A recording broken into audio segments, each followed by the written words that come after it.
సంస్కారాలు బలమైనవి.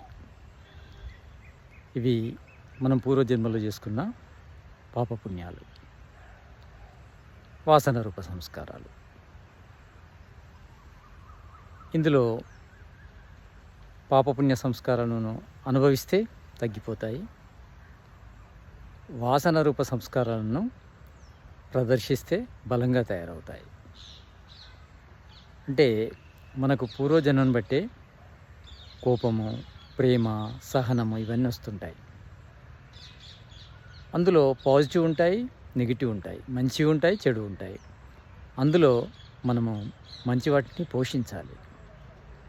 మంచి సంస్కారాలను దృఢంగా చేయాలి, చెడు సంస్కారాలను బలహీనం చేయాలి. అప్పుడు పాజిటివ్ అంటే మంచి సంస్కారాలు బలంగా ఉండడం ద్వారా మనిషి చెడు నుంచి దూరం అవుతాడు. మనము పాజిటివ్ను మాటిమాటికి పాజిటివ్ థింకింగ్, పాజిటివ్ యాటిట్యూడ్ను మనం మాటిమాటికి ప్రదర్శించడం ద్వారా అది బలంగా అవుతుంది. కానీ నెగిటివ్ను మనం ఇగ్నోర్ చేయాలి. ఇగ్నోర్ చేయడం ద్వారా అది వీక్ అయిపోతుంది.